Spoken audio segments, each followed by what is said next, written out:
Assalamualaikum warahmatullahi wabarakatuh. Apa kabar Crash Troopers? Semoga kita semua selalu mendapat bimbingan Allah menuju jalan yang lurus. An-Najasyi, yang sebenarnya bernama Asyamah bin Abjar, adalah seorang tokoh yang memiliki hubungan khusus dengan Nabi Muhammad. Meskipun tidak pernah bertemu secara langsung, hubungan keduanya berlangsung melalui surat menyurat. An-Najasyi dikenal sebagai seorang tabi'in atau pengikut generasi kedua Islam, namun juga boleh dipandang sebagai sahabat, karena hubungannya yang erat dan sezaman dengan Nabi. Pada saat An-Najasyi meninggal, Nabi melakukan sholat goib untuknya, sebuah sholat yang belum pernah dilakukan sebelumnya. An-Najasyi yang berarti raja dalam bahasa Arab, seorang raja Ethiopia yang mulai tertarik dengan Islam, setelah mengetahui kebenaran agama tersebut dari seorang pengungsi Muslim. Meskipun ia bukan seorang Muslim pada awalnya, An-Najasyi selalu memberikan perlindungan dan dukungan kepada pengungsi Muslim, yang melarikan diri ke Ethiopia dari penindasan di Mekah. Ia bahkan memberikan tempat berlindung kepada para sahabat Nabi, ketika mereka melarikan diri ke Ethiopia pada masa awal dakwah. Dengan penuh pengabdian dan kebaikan hati, An-Najasyi merupakan salah satu tokoh penting dalam sejarah Islam, yang memberikan kontribusi besar dalam menyebarkan agama ini ke berbagai wilayah di dunia. Semoga kisah An-Najasyi berikut ini bisa memberikan inspirasi bagi kita semua untuk selalu berjuang demi kebaikan dan kemanusiaan.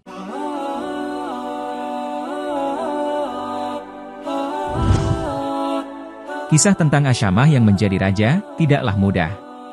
Ayahnya merupakan raja dari negeri Habasyah, dan ia adalah satu-satunya anak yang dimiliki oleh sang raja. Kondisi ini dianggap kurang menguntungkan bagi masa depan negeri tersebut. Beberapa tokoh di negeri Habasyah mulai bergosip, satu-satunya putra raja kita, hanya akan merepotkan negara. Dia akan mewarisi tahta setelah sang raja wafat, dan mengantar kita menuju kehancuran. Lebih baik kita membunuh sang raja, dan mengangkat saudaranya sebagai raja baru. Saudaranya memiliki 12 putra, yang akan mempertahankan tahtanya selama hidup, dan menjadi pewarisnya ketika ia meninggal. Setan pun berhasil memprovokasi mereka, hingga mereka membunuh raja mereka, dan mengangkat saudaranya sebagai raja baru. Sementara itu, Asyamah diasuh oleh pamannya. Ia tumbuh menjadi pemuda yang cerdas, penuh semangat, ahli dalam berargumen, dan berkepribadian luhur. Ia menjadi andalan pamannya, dan lebih diutamakan daripada anak-anaknya sendiri. Namun, setan kembali memprovokasi para pembesar Habasyah. Mereka berkata, kita khawatir, jika kerajaan jatuh ke tangan pemuda itu, pasti ia akan membalas dendam atas kematian ayahandanya dahulu. Akhirnya mereka menghadap raja, dan meminta agar Asyamah dibunuh atau diasingkan dari negeri tersebut, karena mereka merasa tidak aman dan cemas. Sang raja sangat marah dan berkata, kalian adalah kaum yang sangat jahat. Kalian membunuh ayahnya, dan sekarang kalian memintaku untuk membunuh anaknya. Demi Allah, aku tidak akan melakukannya. Mereka menjawab, jika begitu, kami sendiri yang akan mengasingkannya dari negeri ini.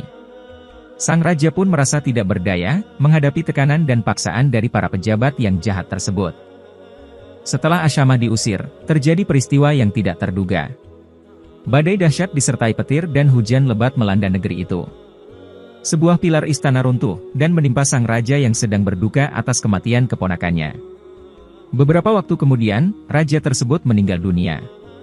Rakyat Habasyah bermusyawarah untuk memilih raja baru, berharap salah satu dari 12 putra sang raja yang pantas mewarisi tahta.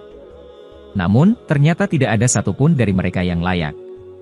Rakyat menjadi cemas dan khawatir, terutama setelah mengetahui bahwa negeri-negeri tetangga sedang menunggu kesempatan untuk menyerang.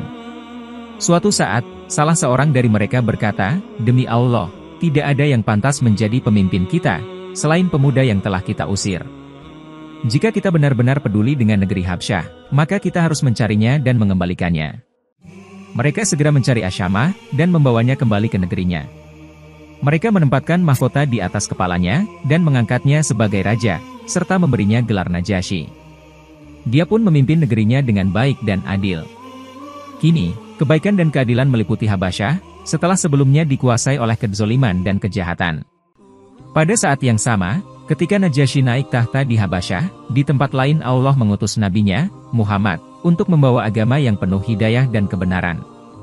Satu persatu, orang-orang terdepan memeluk agama baru ini. Namun, orang-orang Quraisy mulai menganiaya mereka. Ketika situasi di Makkah semakin tidak aman bagi kaum muslim, Rasulullah bersabda, di negeri Habasyah, Ada seorang raja yang tidak suka berlaku zalim terhadap sesama. Pergilah ke sana dan tinggal di bawah perlindungannya, sampai Allah memberikan jalan keluar dan membebaskan kalian dari kesulitan ini. Sejumlah sekitar 80 orang dari kaum muhajirin pertama Islam memutuskan untuk berangkat ke Habasyah, mencari ketenangan dan keamanan di negeri yang baru. Berdasarkan catatan Ibnu Katsir dalam Bidayah wa An-Nihayah, Utsman bin Affan dan istrinya Ruqayyah, termasuk orang yang pertama hijrah ke Habasyah. Berikutnya disusul oleh rombongan Ja'far bin Abu Thalib dan beberapa sahabat lainnya. Di sana mereka bebas melaksanakan ibadah, dan mengejar takwa tanpa gangguan.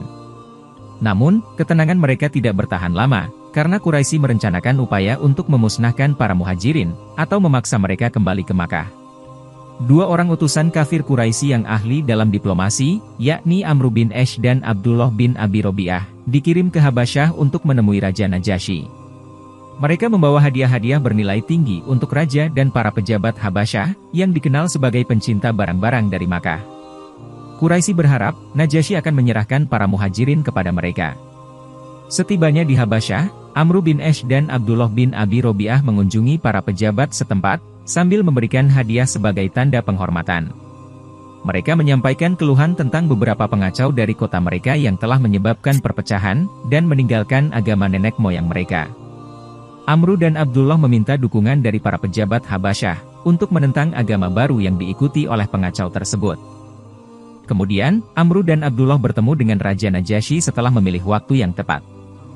Mereka menyampaikan keluhan mereka, dan memberikan hadiah serta salam dari para pemimpin Quraisy yang dipimpin oleh Abu Sufyan. Raja Najasyi menerima mereka dengan baik, karena sudah kenal dengan Amr bin Ash.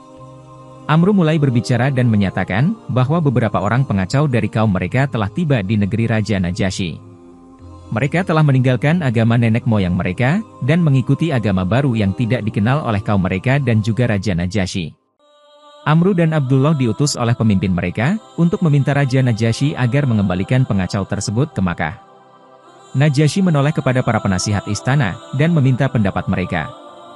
Mereka berkata, "Benar tuanku, kita tidak tahu tentang agama baru itu, dan tentunya, kaum mereka lebih paham akan hal itu daripada kita." Najasyi berkata, "Tidak, demi Allah, aku tidak akan menyerahkan mereka kepada siapapun, sebelum mendengarkan keterangan mereka sendiri, dan mencari tahu tentang kepercayaan mereka. Bila mereka dalam kejahatan, maka aku tidak keberatan untuk menyerahkan kepada kalian.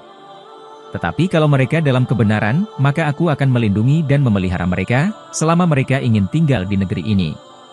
Demi Allah, aku tidak akan melupakan karunia Allah kepada diriku yang telah mengembalikan aku ke negeri ini, karena ulah orang-orang yang keji." Sejumlah muslim yang melakukan hijrah, kemudian diundang ke istana oleh Najasyi. Mereka merasa bingung, dan memutuskan untuk saling berdiskusi sebelum berangkat. Salah satu dari mereka bertanya, "Bagaimana jika kita ditanya tentang agama kita? Apa yang harus kita jawab?"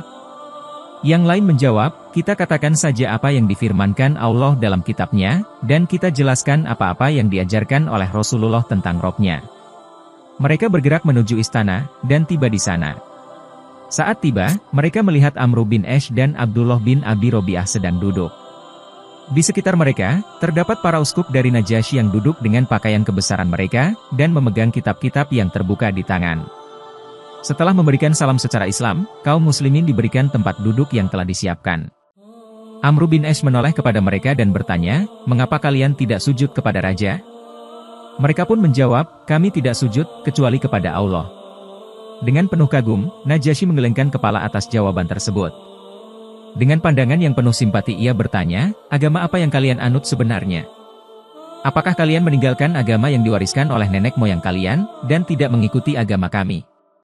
Setelah mendapat izin, Ja'far memberi jawaban kepada raja, "Wahai raja, kami tidak menciptakan agama baru sama sekali. Namun, Muhammad bin Abdullah diutus oleh Tuhannya untuk menyebarkan agama dan petunjuk yang benar, dan membawa kami dari kegelapan menuju terang yang terang benderang. Pada awalnya, kami hidup dalam kebodohan, menyembah api, memutuskan hubungan keluarga, memakan bangkai, berlaku zalim, tidak memperhatikan tetangga, dan yang kuat selalu menindas yang lemah. Dalam kondisi tersebut, Allah mengutus Rasul yang kami ketahui asal-usulnya. Kami percaya kejujuran, amanah, dan kesuciannya untuk memanggil kami kepada Allah, serta mengajak kami untuk beribadah dan mengesahkannya. Dia memerintahkan agar kami menjalankan sholat, membayar zakat, berpuasa pada bulan Ramadan, dan meninggalkan penyembahan terhadap berhala dan batu-batu. Dia memerintahkan agar kami selalu jujur dalam berbicara, menunaikan amanah, menjalin hubungan persaudaraan, berbuat baik kepada tetangga, menjauhi yang haram, dan menghormati darah. Dia melarang kami berzina, bersaksi palsu, dan memakan harta anak yatim. Oleh karena itu, kami beriman dan mengikuti risalahnya, serta menjalankan apa yang dia ajarkan. Sekarang, kami hanya beribadah kepada Allah saja, tiada sekutu baginya, mengharamkan apa-apa yang diharamkan bagi kami, dan menghalalkan apa-apa yang dihalalkan. Tetapi kaum kami memusuhi dan menyiksa kami, agar kami kembali kepada agama nenek moyang, agar kami kembali menyembah patung-patung berhala. Karena mereka berlaku zolim dan menghalangi kami menjalankan agama, kami lari kemari untuk mencari tempat berlindung. Kami memilih negeri Anda, dengan harapan, tidak mendapatkan perlakuan yang zolim di sini. Najasyi bertanya kepada Ja'far bin Abi Thalib, apakah kalian membawa sesuatu yang dibawa oleh Nabi itu tentang robnya? Beliau menjawab, ya, ada. Najasyi berkata, tolong bacakan untuk kami. Lalu Ja'far membacakan surat Maryam. Dan ceritakanlah kisah Maryam di dalam Al-Quran, yaitu ketika ia menjauhkan diri dari keluarganya ke suatu tempat di sebelah timur, maka ia mengadakan tabir yang melindunginya dari mereka, lalu kami mengutus roh kami kepadanya, maka ia menjelma di hadapannya dalam bentuk manusia yang sempurna. Maryam berkata, sesungguhnya aku berlindung daripadamu kepada Rob yang Maha Pemurah, jika kamu seorang yang bertakwa. Jibril berkata, sesungguhnya aku ini hanyalah seorang utusan Robmu, untuk memberimu seorang anak laki-laki yang suci. Maryam berkata, bagaimana akan ada bagiku seorang anak laki-laki, sedang tidak pernah seorang manusia pun menyentuhku, dan aku bukan pula seorang pezina. Jibril berkata, demikianlah, hal itu adalah mudah bagiku, dan agar dapat kami menjadikannya suatu tanda bagi manusia dan sebagai rahmat dari kami, dan hal itu adalah suatu perkara yang sudah diputuskan. Maka Maryam mengandungnya, lalu ia menyisihkan diri dengan kandungannya itu ke tempat yang jauh.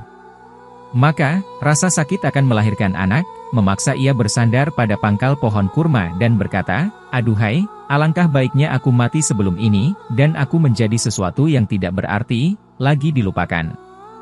Maka Jibril menyerunya dari tempat yang rendah, janganlah kamu bersedih hati, sesungguhnya Rob telah menjadikan anak sungai di bawahmu.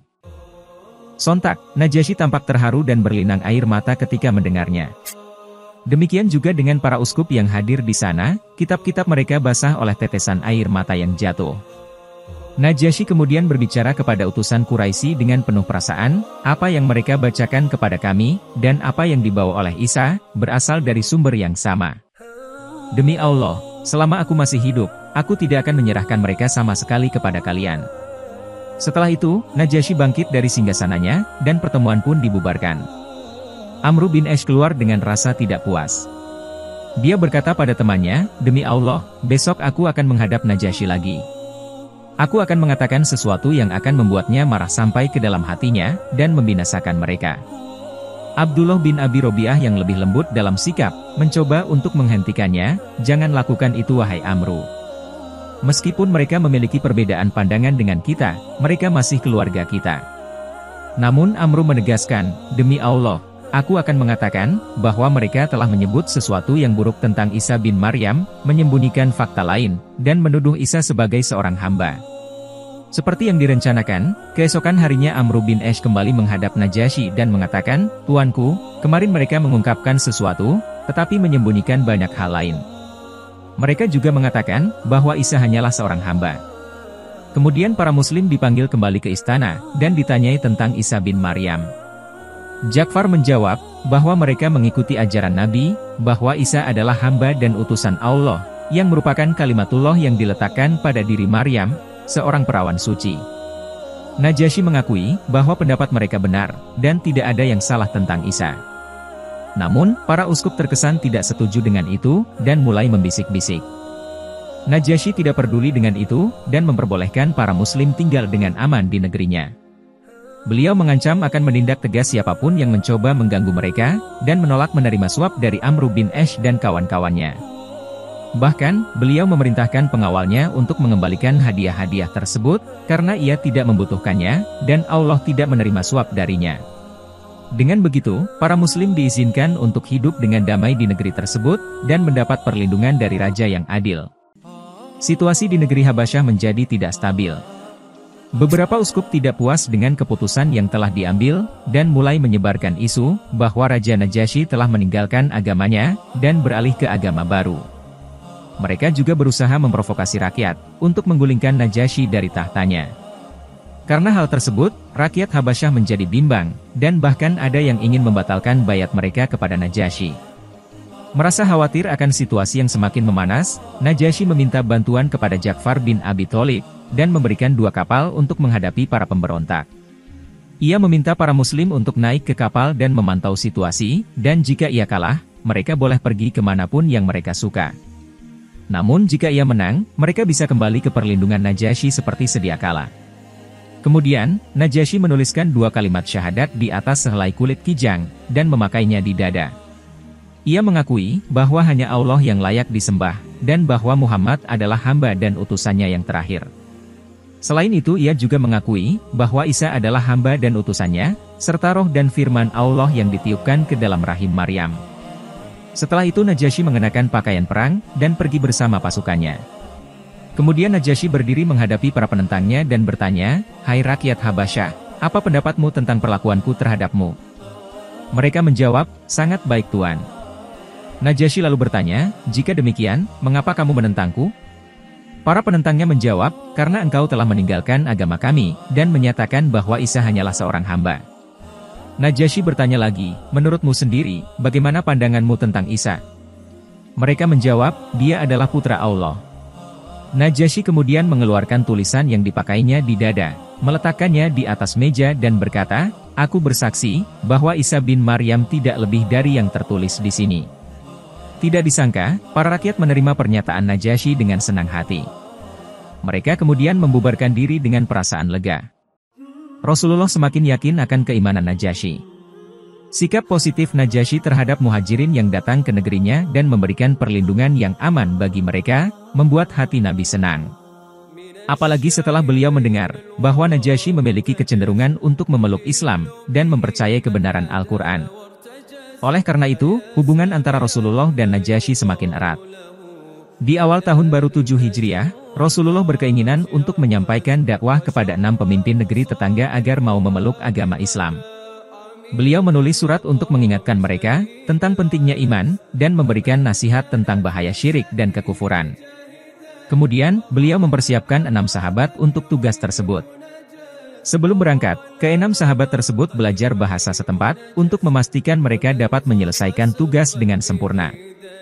Setelah siap, ke-6 sahabat tersebut berangkat pada hari yang sama. Salah satu di antara mereka, adalah Amr bin Umayyah Ad-Damari yang dikirim ke negeri Habasyah, untuk bertemu dengan Najasyi. Ketika Amr bin Umayyah Ad-Damari tiba di hadapan Najasyi, ia menyampaikan salam secara Islami, dan Najasyi menyambutnya dengan baik. Setelah disuruh duduk di majelis Habasyah, Amr bin Umayyah memberikan surat dari Rasulullah kepada Najasyi yang langsung dibacanya. Surat tersebut berisi ajakan untuk masuk Islam, dan beberapa ayat Al-Quran. Najasyi dengan hormat menempelkan surat tersebut di kepala dan matanya. Setelah itu, ia turun dari singgasana, dan mengumumkan keislamannya di depan semua orang yang hadir. Setelah mengucapkan syahadat, Najasyi berkata, "Kalau saja aku mampu mendatangi Muhammad, niscaya aku akan duduk di hadapan beliau, dan membasuh kedua kakinya." Lalu, ia menulis surat jawaban pendek kepada Rasulullah, menyatakan bahwa ia menerima dakwahnya, dan keimanan atas nubuatnya.